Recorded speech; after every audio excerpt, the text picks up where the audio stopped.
Bless you. अब समय हो गया है, बिना देरी करते हुए पास्टर जी राम इकबाल राव जी हमारे बीच में आप उपस्थित हैं, आ गए हैं वो। उनको समय सौंपेंगे आज के संदेश सुनाने के लिए। प्रभु के महान दास, अच्छे दास हमारे बीच में उपस्थित हैं। पास्टर राम इकबाल राव जी, आपका स्वागत है।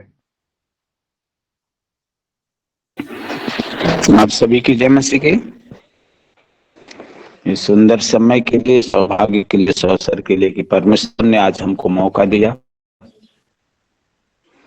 उस परमेश्वर, उस सच्चा खुदा को आज हम लोग धन्यवाद देंगे और प्रार्थना में जाएंगे और प्रार्थना करेंगे। प्रभु जी धन्यवाद देते हैं सुंदर समय के लिए, सौभाग्य के लिए, इस अवसर के लिए कि अपने बेटे को अवसर दिया। प्रभु जी, हम तो उस लायक नहीं, लेकिन उस लायक बना प्रभु, उस लायक बना ही परमेश्वर, ताकि हम तेरे संदेश को अच्छी तरह से तेरे पवित्र आत्मा की अगुवाई में बांट सकूं। तेरी वचन कहती है कि बुद्धि की गड्डी कमी है तो मुझसे मांग, बिना उलाहना का उदारता के साथ दूंगा। तो ही परमेश्वर मेरे माइंड में अपने स्वर की बुद्धि को भर दे प्रभु, और मेरे जीवन से होकर लोगों के बीच में बातचीत कर प्रभु, ताकि सचमुच में परमेश्वर जो भी बातें निकले सबके लिए आशीष का कारण बने। परमेश्वर आज सुधी ले, मेरी नहीं लेकिन प्रभु तेरी इच्छा पूरी हो।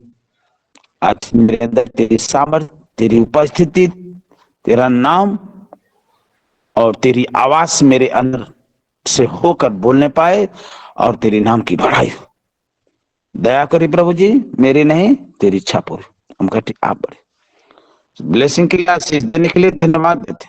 प्रार्थना यीशु मसीह नासरी के नाम से मांगते, आमीन। ठीक है, हम लोग वचन में जाएंगे और वचन को देखेंगे। भजन संगीता 62 का 8 कोई भाई बहन निकाले, हम लोग उसी पर मनन करेंगे, आगे बढ़ेंगे।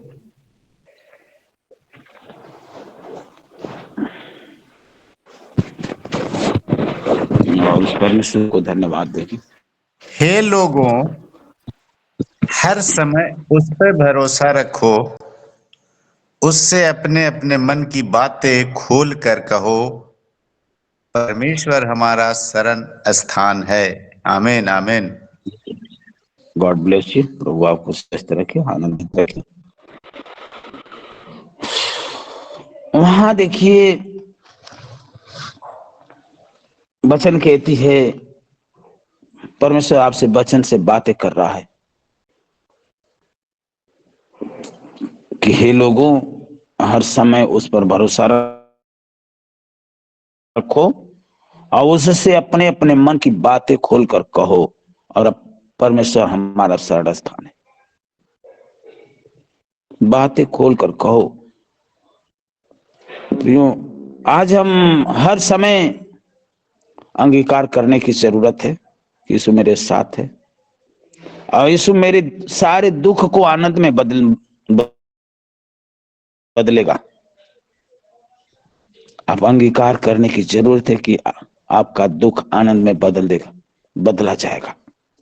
परमेश्वर मेरे साथ है, लेकिन हमको उनके सामने अपने हर एक मन की बातों को खोलकर उड़ेलने की जरूरत है। उड़ेल दो। मैं परमेश्वर का परिवार हूं, परमेश्वर का संतान हूं। मेरा पिता मेरा चित्र अपने हथेलियों पर बनाया है। मैं सोता हूं तो मेरे सिर के बालों को गिना है।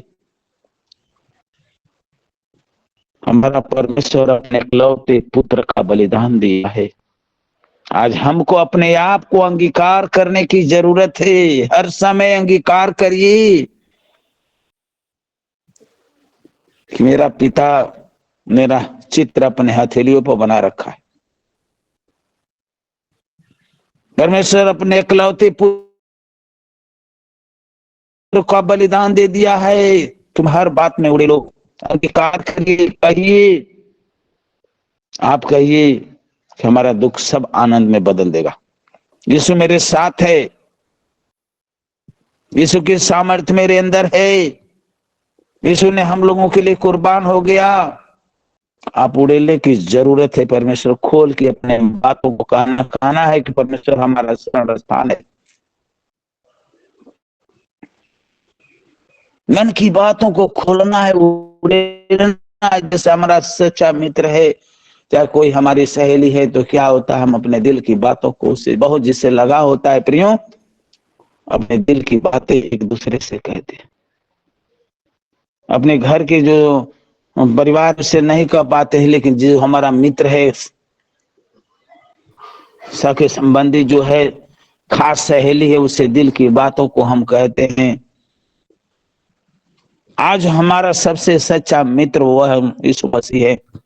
आप दिल की बातों को खोल दीजिए, उसके सामने उड़ेलिए, हर बात अंगीकार करिए कि मेरे सिर के बालों को तू गिना है, अपना मेरा चित्र अपने हथेलियों पर बना रखा है।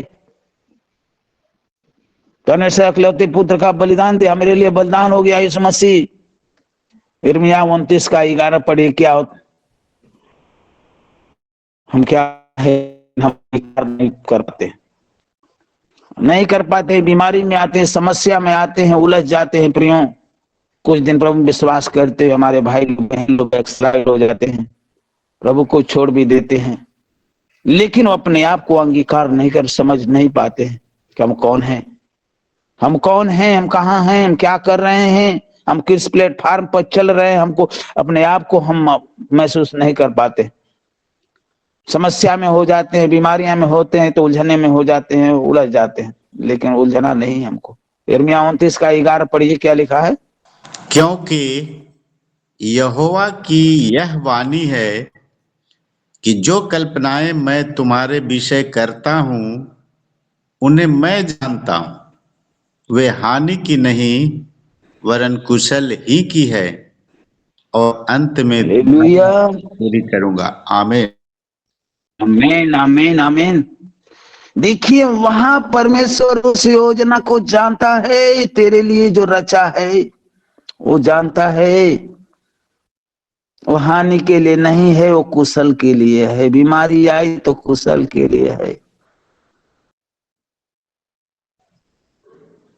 हम असफल हो गए तो कुशल के लिए, हमारा काम नहीं हुआ तो हम कुशल के लिए है। धंधा चला गया, हमारी कुशल के लिए है, जरूर हमारी हानि के लिए नहीं है। क्योंकि लिखा है कि मैं तेरी हर एक योजना को मैं जानता हूं। जानता है, वो प्यार करता है। हमारे अंदर इससे बड़ी कोई योजना है परमेश्वर ने बना रखी है, वो लाभ के लिए बनाया है। हम जीवन में निराश हो जाते हैं, बीमारियां नहीं जा रही है, निराश हो जाते हैं, घर का टेंशन नहीं जा रहा है, निराश हो जाते हैं प्रियो। लेकिन हमको निराश नहीं होने की जरूरत है, हमको हर समय अंगीकार करने की जरूरत है कि परमेश्वर हमारे साथ, यीशु मेरे साथ है। हमारे सारे दुख को आनंद में बदलेगा तो बदलेगा। मेरे सिर के बालों को गिना है, मेरा चित्र अपने हथेलियों पर बना रखा है। वो बहुत प्यार करता है, तो क्या होता है, गोदना गोदवा कर अपने मित्र को, अपने लभर जितने बहुत प्यार करता है, अपने हथेलियों पर वो गोदना से फिकर बना लेता है। लेकिन हमसे उससे बढ़कर प्यार करने वाला हमारा यीशु मसीह है। आपका फिगर, आप सभी लोगों का फिगर अपने हथेलियों पर बना लिया है, पहले से बना लिया। इतना प्यार करता है आपके मित्र से, आपके सहेली से, बहुत काफी आपसे लवर से बहुत प्यार करता है प्रियो। लेकिन हम इस बात को नहीं समझ पाते। कभी भी बीमारी आए, परीक्षा में आप पढ़ रहे हैं, लेकिन घबराइए मत। आप बोलिए बीमारी तो आएगी, लेकिन हम परीक्षा में नहीं पढ़ेंगे। हम अपने आप को असफलता डील नहीं करते। नौकरी गई गई, जाने दीजिए, धंधा गया गया, कोई बात नहीं। आनंद की बात समझिए, वहां आनंद की बात हमको समझने की जरूरत है। आनंदित रहना है। याकूब 1:2 पढ़िए। हमको आनंदित रहने की जरूरत है, लेकिन परमेश्वर को हर समय, उस यीशु मसीह को आप अंगीकार करें, हर समय अंगीकार करें। यीशु मेरे साथ है, यीशु मेरे दुख को आनंद में बदलेगा, मेरे यीशु मेरे हर एक निराशा में आशा की ज्योति जलाएगा। जरूर प्रभु मेरे साथ है, आप अंगीकार करने की जरूरत है। याकूब 1:2 पढ़िए। 1 2 3 4 पढ़ दीजिए।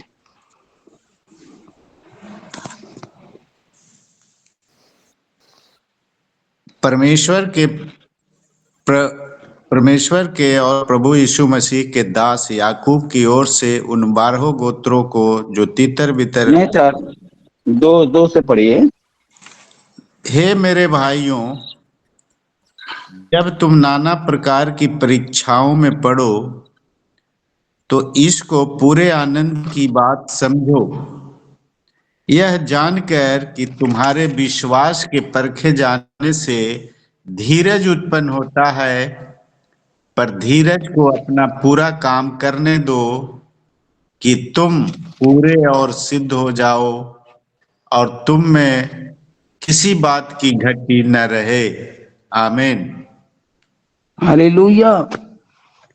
परमेश्वर की वचन कहती है कि हे मेरे भाइयों, यदि परीक्षा में पढ़ो, हे मेरी बहनों, यदि तू परीक्षा में पढ़ो तो क्या करना है? हमको धीरज की बात समझना है, आनंद की बात हमको समझिए, धीरज रखिए। यहाँ लिखा है हमको आनंद की बात समझना है, निराश नहीं होना है। किया जानकर कि तुम्हारे विश्वास के परखे जाने से, तेरे विश्वास के परखे जाने से धीरज उत्पन्न होता है, पर धीरज को अपना पूरा काम करने दो। धीरज को पूरा काम करने दो। हम घबरा जाते हैं, बीमारी आती है, समस्या आती है, लेकिन घबरा जाते हैं। बीमारी आई तो आनंद की बात समझिए, कोई टेंशन हुआ तो आनंद की बात समझिए, पूरी आनंद की बात समझने की जरूरत है। और तेरे विश्वास के परखे जाने से धीरज उत्पन्न होता है। परमेश्वर आपके विश्वास को परखता है, पर धीरज को अपना काम करने दीजिए, धीरज को अपना काम करने दीजिए, करने दो कि तुम पूरे सिद्ध बन जाओ। आपको सिद्ध बनाना चाहता है, सिद्ध बनाना चाहता है, आपकी हर एक घटी कमी को वो पूरा करना चाहता है प्रिय। केवल आपकी बीमारियों को चंगा नहीं, आपकी हर एक घटी कमी को भी पूरा करना चाहता है। लेकिन क्या होता है, हम निराश हो जाते हैं प्रिय, हम निराश हो जाते हैं, हम धीरज नहीं धरते। आप विश्वास करिए, परमेश्वर हमारा महान है। आप अंगीकार करिए, यीशु मसीह मेरा महान है। मुझे जो कल्पनाएं करता है, जो योजनाएं हैं, वो हानि के लिए नहीं है, कुशल के लिए है। हमको संभालने वाला वही है, जीवन देने वाला वही है, दूसरा कोई नहीं देगा। जो परमेश्वर आज तक संभाला है तो आज भी हमको संभालेगा। आप भटकते भटकते वहां व्यवस्था विवरण 8 का 2 3 पढ़ दीजिए। क्या लिखा है? व्यवस्था विवरण हम लोग भटक रहे हैं, समस्या में हैं, बीमारियों में हैं, उलझन में हैं, भटक रहे हैं।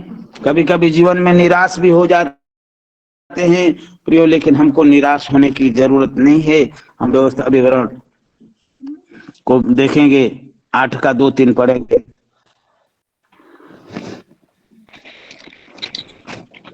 और स्मरण रख कि तेरा परमेश्वर यहोवा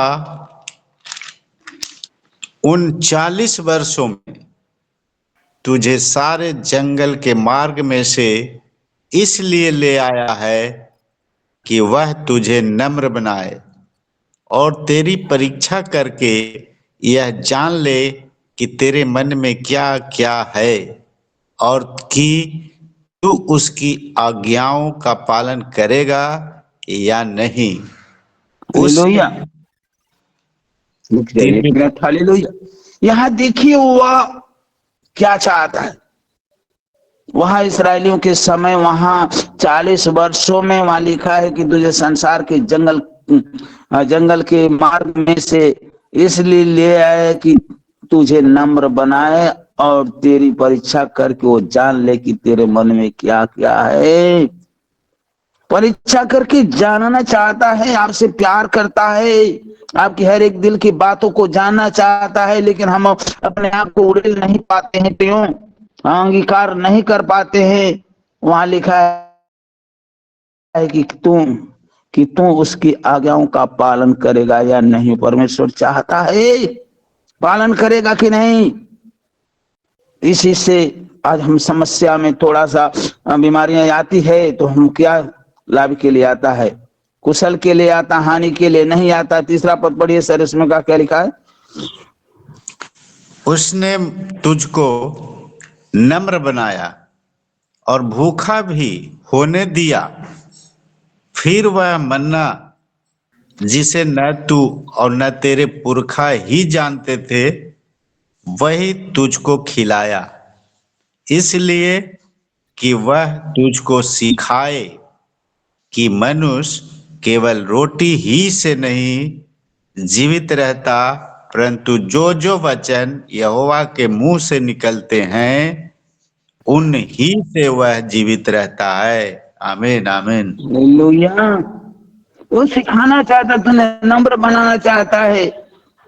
ते भूखा भी होने दिया, मन्ना जिसे और न तेरे पुरखे भी नहीं जानते थे, वो तुझको खिलाया। कभी देखा नहीं था लेकिन खिलाया, इसलिए तुझको सिखाए कि मनुष्य केवल रोटी ही से नहीं जीवित रहता, परंतु जो वचन यहोवा के मुख से निकलते हैं उन्हीं से वह जीवित रहता है।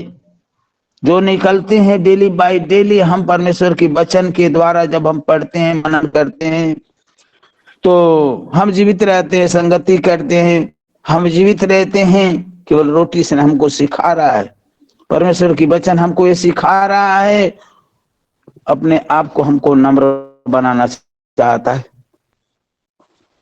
भूखा भी होने दिया। परमेश्वर ऐसा रोटी देना चाहता, आपको ऐसा रोटी देना चाहता है कि कभी आप खाए नहीं है, इसलिए आपको भूखा होने दिया। प्रियो, जब हमको अपने वहां रोमियो 8:32 में जब अपने पुत्र की कुर्बानी दे दिया, तो वो क्या हमको नहीं देगा? सब कुछ दे सकता है प्रिय, सब कुछ दे सकता है। लेकिन क्या होता है, शैतान आपके अंदर आता है, आपके विश्वास को छीन लेता है प्रिय, आपके विश्वास को चुरा लेता है, आपकी आशा मर जाती है। हमारे अंदर जो भी आशा लगी है परमेश्वर के, परमेश्वर वचन कहती है, वो क्या होता है, हमारी आशा मर जाती है। विश्वास क्या करती है? आशा आपको आशा देती है। लेकिन शैतान हमारे अंदर समाकर हमारे विश्वास को छीन लेता है, चुरा लेता है। हमको विश्वास करने के लिए मुंह से अंगीकार करने की जरूरत है, यीशु मेरे साथ, यीशु मेरे सब दुखों को आनंद में बदलेगा, कहने की जरूरत है। मैं परमेश्वर का संतान हूं, आप बोले, मेरा पिता मेरा चित्र अपने हथेलियों पर बना रखा है, मेरे सिर के बालों को गिना है, सब कुछ जानता है। हमको अपने आप को अंगीकार करने की जरूरत है। अंगीकार करके जब भी हम जाएं, कहीं भी जाए, अपने आप को अंगीकार करें। रास्ते में जाए, कहीं भी जाए, कलेसिया में जाए तो अंगीकार करके जाइए। मत्ती 9:20-21 पढ़ दीजिए। हमको अंगीकार करने की जरूरत है प्रियो। यदि हम अंगीकार के साथ, यदि हम समर्पण के साथ जा रहे हैं, तो हमारा सारा काम हो गया। आप कभी जीवन में निराश मत होइए। जो योजनाएं परमेश्वर मेरे लिए जानता है, वहां लिखा है कि उस योजनाओं को मैं जानता हूं जो तेरे लिए रचा है, वो हानि के लिए नहीं लेकिन कुशल के लिए, वो लाभ के लिए है। प्रियो, आपको कभी वो निराश नहीं होने देगा। आपको बीमार देखना नहीं चाहता है, आपको भूखा देखना नहीं चाहता है, आपको गरीब देखना नहीं चाहता है। इतना सोचे, लेकिन अपने आप को अंगीकार करने की जरूरत है कि मेरे साथ है, मेरे सारे दुख को आनंद में बदलेगा। मत्ती 9:20-21 पढ़िए सर। मत्ती 25 तो समझ। और देखो, एक स्त्री ने जिसको 12 वर्ष से लहू बहने का रोग था, पीछे से आकर उसके वस्त्र के आंचल को छू लिया, क्योंकि वह अपने मन में कहती थी, यदि मैं उसके वस्त्र को छू लूंगी तो चंगी हो जाऊंगी। आमीन आमीन। हालेलुया। देखो, एक स्त्री ने जिसको 12 वर्ष से लहू बहने का रोग था, पीछे से आकर उसके वस्त्र के आंचल को छू लिया, क्योंकि वह मन में कहती थी कि यदि मैं उसके वस्त्र को छू लूंगी तो चकी हो जाऊंगी। हालेलुया, आमीन।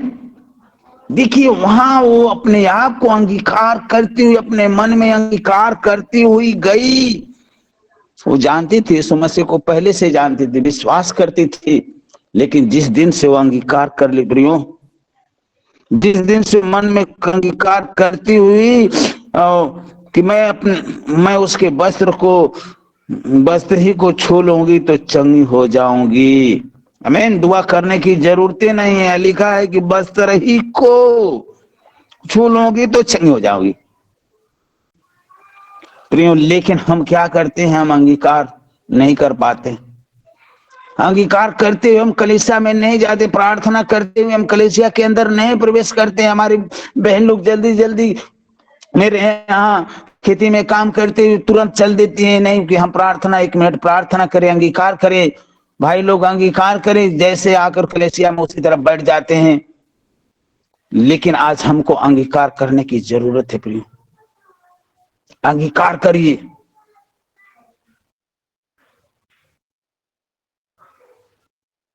और जब अंगीकार करती हुई घर से चली गई तो यीशु के वस्त्र को छुई, चकी हो गई।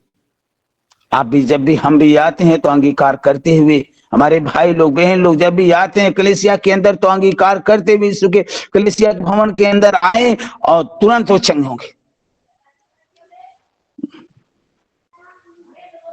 आप अंगीकार करें कि यीशु मेरे साथ। आप अंगीकार करें, शैतान कुछ नहीं बिगाड़ सकता। आप अंगीकार करें, शैतान के बिछाए हुए जाल को यीशु तोड़ता है। आप शैतान के जाल को तोड़ सकते हैं, क्योंकि यीशु मसीह आपके को अधिकार दिया है। यीशु मसीह आपको अधिकार दिया है। लूका 10:19 में अधिकार दे दिया। उस अधिकार को आप समझे। पढ़िए लूका 10:19 का सर पढ़ दीजिए थोड़ा सा।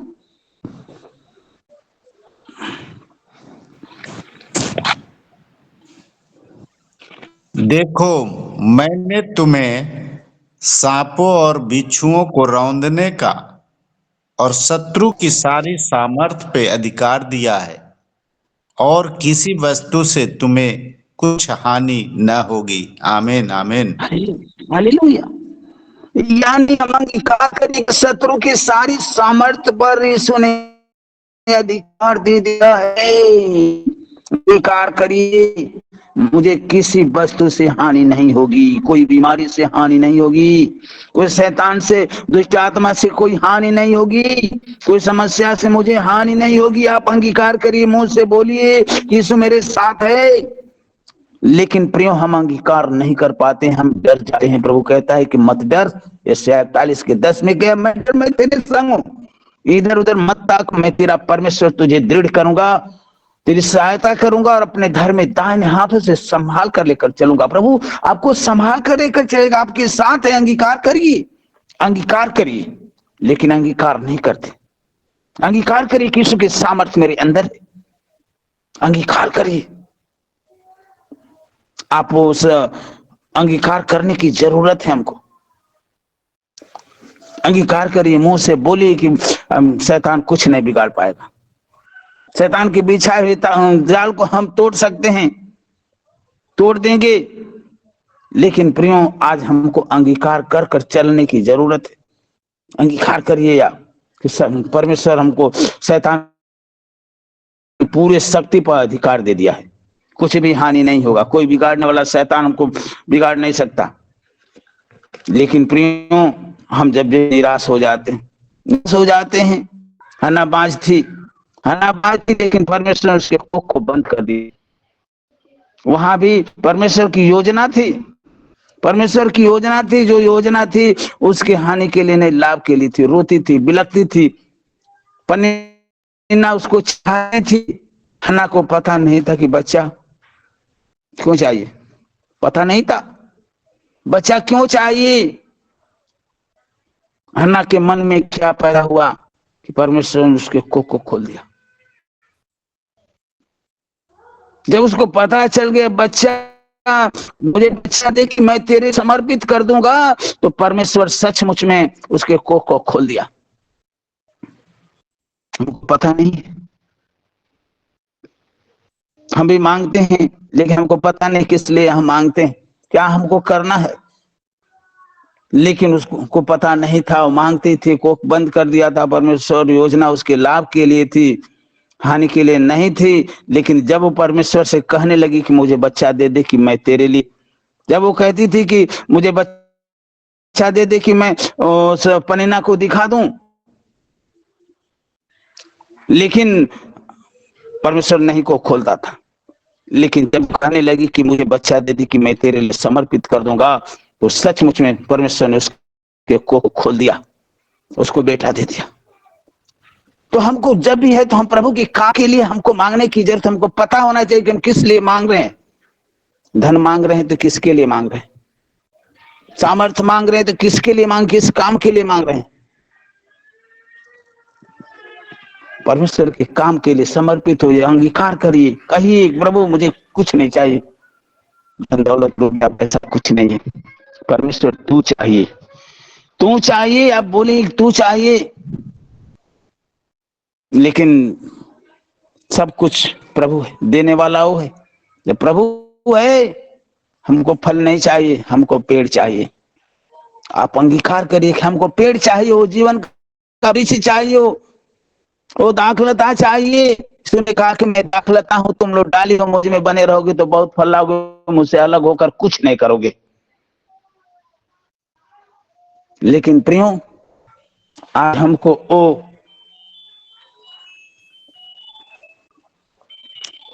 पेड़ चाहिए, कुछ नहीं चाहिए। यदि वो है तो बहुत फल पाएंगे हम। हमको अंगीकार करने की जरूरत है कि यीशु मेरे साथ है। आजकल की लड़कियां कैसा लड़के खोजते हैं, बहुत सुंदर हो, हैंडसम हो, अच्छा हो, इंग्लिश बोलने वाला हो, पैसा वाला हो। सबकी च्वाइस अलग अलग होती है। लड़के कहते हैं कि नहीं, हमको अच्छी लड़की हो, सुंदर हो, बहुत हैंडसम हो। लेकिन ये नहीं कहते हैं, लेकिन प्रार्थना नहीं करते हैं कि परमेश्वर तेरे भय में रहने वाला हो, प्रभु का काम करने वाला हो। वो नहीं जानते हैं कि हम क्या मांगते हैं। आप चाहते हैं कि धंधा बहुत बढ़े, लेकिन क्यों नहीं बढ़ता है, क्यों नहीं बढ़ता है? हम अपने आप को अंगीकार नहीं करते हैं। भजन संहिता 23 का पढ़िए, 23 का 1 पढ़ दीजिए सर जी। हमको हर समय अंगीकार करना है, अपने आप को अंगीकार करिए कि यीशु मेरे साथ, यीशु मेरा सब कुछ करेगा, यीशु मेरा सब कुछ करने वाला है। प्रियो, हमको अंगीकार करने की जरूरत है। यहोवा मेरा चरवाहा है, पढ़िए, यहोवा मेरा चरवाहा है, मुझे कुछ घटी न होगी। आमीन आमीन। प्रभु आशीष दे, स्वस्थ रहिए, आप आनंदित रहिए। वहां लिखा है, आप अंगीकार करिए कि यहोवा मेरा चरवाहा है, मुझे कुछ घटी नहीं होगी। मेरा चरवाहा है, हमारी वो चरवाही करता है, देख रेख करता है। हम बीमार है, कुछ भी नुकसान नहीं होगा। हम रास्ते में चल रहे हैं, हमको परमेश्वर यहोवा संभालेगा, कोई घटी नहीं होना। हम भूखा है तो हमको घटी नहीं, हमको रोटी देगा, जरूर देगा, कहीं से न कहीं से देगा। हमारा चरवाहा है। जब चरवाहा भेड़ियों के लिए चिंतित रहता है, 24 घंटे भेड़ की आवाज को सुनता है, उसी तरह हमारी आवाज को सुन रहा है प्रभु। आप अंगीकार करिए कि यहोवा मेरा चरवाहा है, हमारी हर एक जरूरतों को पूरा करेगा, हमको इलाज करेगा, हमको रोटी देगा, हमको पानी देगा, सब कुछ करने वाला वो है। लेकिन हम अपने आप को अंगीकार करें कि यीशु मेरे साथ है,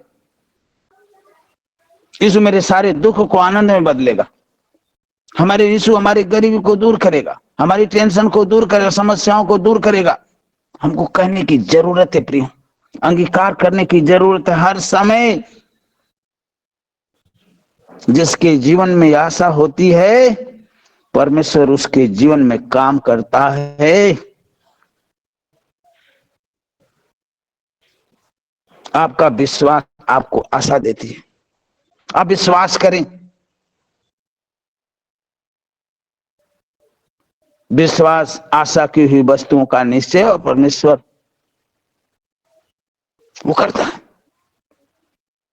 अनदेखी वस्तुओं का प्रमाण है, इब्रानियों 11 अध्याय में है।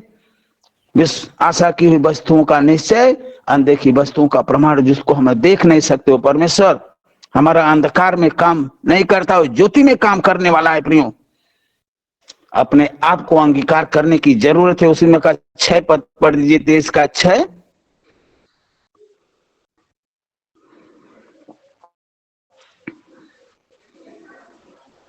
सर भजन संहिता 23 का 6 पढ़िए, उसी में का मदन सर।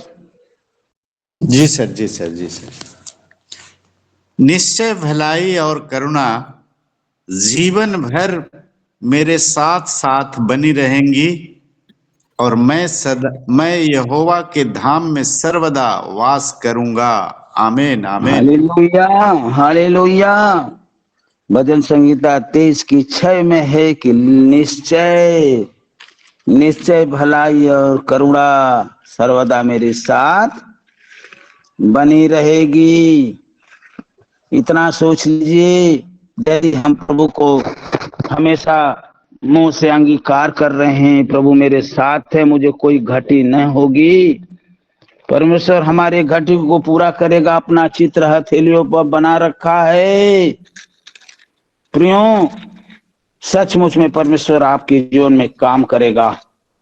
Hallelujah, hallelujah. वहां लिखा है कि निश्चय भलाई और करुणा जीवन भर मेरे साथ साथ बनी रहेगी, अब मैं यहोवा के धाम में सर्वदा वास करूंगा। लेकिन प्रियो, आज हमको अंगीकार करने की जरूरत है। हर समय रास्ते में है तो अंगीकार करिए, मैं चल रहा हूं काम के लिए, प्रभु मेरे साथ है। मैं रास्ते में चल रहा हूं, कोई घटना नहीं मेरे साथ है। बीमारियां, अंगीकार करिए कि मेरे जीवन से बीमारियां जो नहीं जा रही, आज के दिन से जाएगी। हम कलेसिया में जा रहे हैं, जाने से पहले प्रार्थना करके जाएगी। कलेसिया में यदि हम जा रहे हैं तो परमेश्वर हमको जरूर आजाद कर देगा। आज छूकर चंगा करेगा, मुझके छूकर जरूर आजाद करेगा, हम चंगे होकर आएंगे। अंगीकार करने की जरूरत है, यही हमारे में कमी है प्रियो। हम अपने आप को अंगीकार नहीं कर पाते हैं। हम परमेश्वर के सामने, वहां लिखा था, अपनी हर एक मन की बातों को उलते नहीं है, भजन संहिता 68 में। लेकिन हमको उड़ेलने की जरूरत है। हर बात जब अपने परिवार के साथ जब हम उड़े लेंगे तो सचमुच में हमारा परिवार हमारी आवाज को सुनेगा। तो सबसे बड़ा परिवार हमारा परमेश्वर है प्रियो। वह मन की, उस भरोसा रखो और मन की बातों को खोलकर कहो उससे कि हमारा सरल स्थान है, हमारा सब कुछ वही है, सब कुछ पूरा करने वाला। निश्चय भलाई और करुणा जीवन भर आपके साथ बनी रहेगी। समय समाप्त हो गया। इस वचन से प्रभु सबको आशीष दे। आमीन,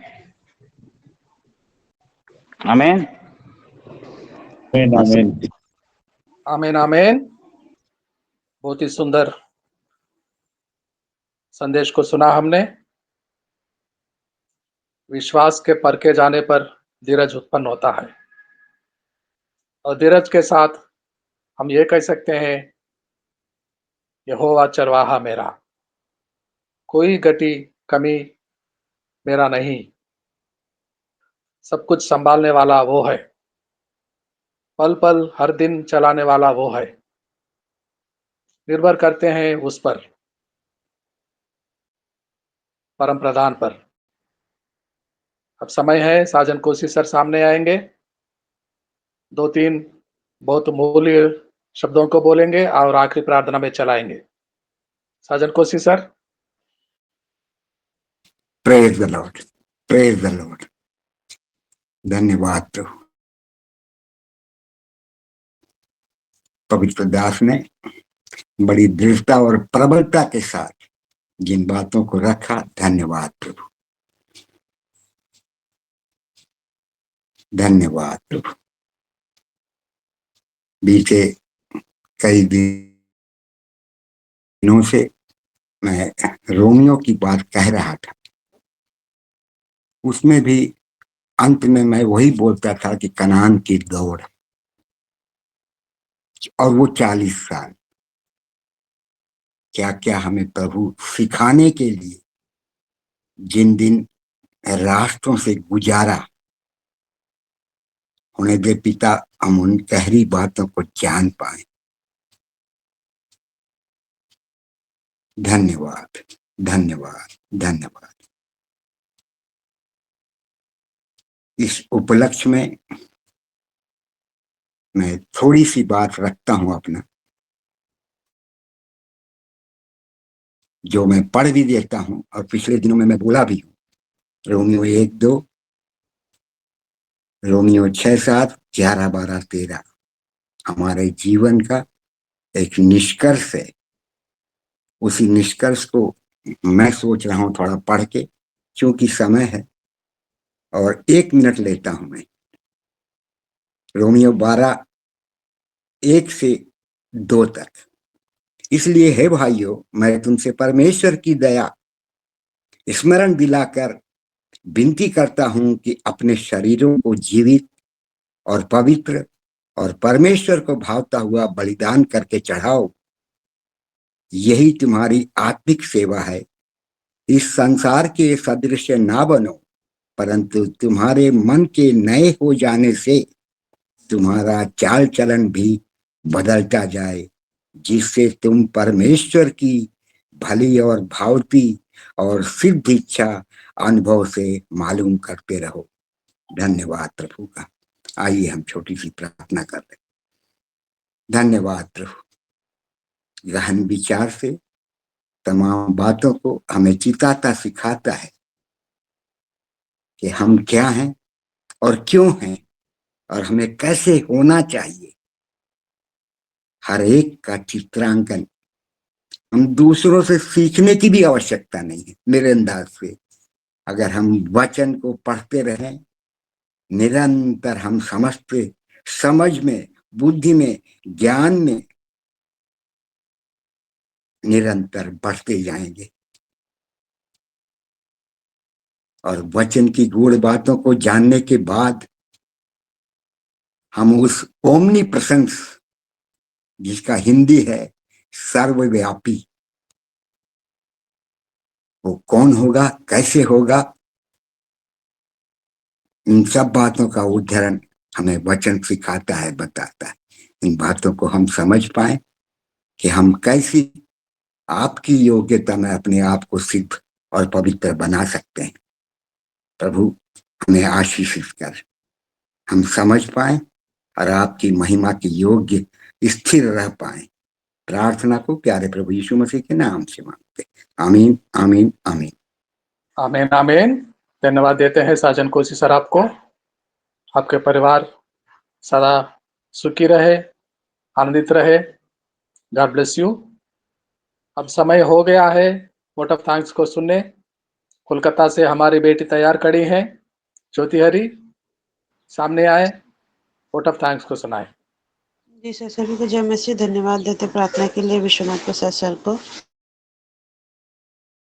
जिन्होंने भी भजन गाया उनको भी सुंदर से भजन के लिए धन्यवाद देते हैं, और वचनों को पढ़े जाने के लिए धन्यवाद देते हैं। हेमश्री में नहीं, लीला रानी सिस्टर को धन्यवाद देते हैं, और अलका सिस्टर को धन्यवाद देते हैं, और धन्यवाद देते हैं आशीष वचन को पढ़े जाने के लिए जयवीर सर को, और सुंदर से प्रचार के लिए धन्यवाद देते हैं राम इकबाल सर को, और आखिरी प्रार्थना के लिए धन्यवाद देते हैं साजन को,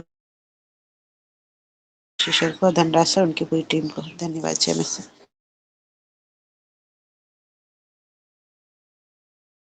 धन्यवाद जय मसीह की। बेटी आपको आपके पानी के समस्या प्रभु दया से सुलझाए। हम आपके लिए प्रार्थना करते हैं, आपके परिवार के हर सदस्य के लिए प्रार्थना करते हैं, आपके कलेसिया में हर बीमार व्यक्ति के लिए प्रार्थना करते हैं, और पास्टर राजू सरकार जी के लिए प्रार्थना करते हैं। जय मसीह की। अब समय हो गया है, ये सभा यहीं पर समाप्त करेंगे।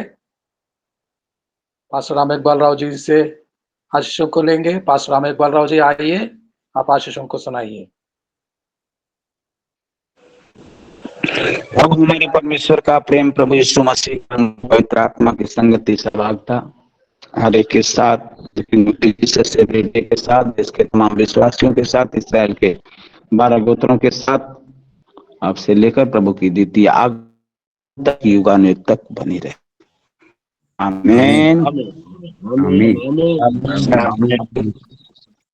जय मसीह मदन जी, जय मसीह, जय मसीह विश्वनाथ जी, जय मसीह, जय मसीह राम, जय मसीह दास भाई बहन, जय मसीह, भैया दीदी लोगों को जय मसीह। जय मसीह सायन सर, जय मसीह।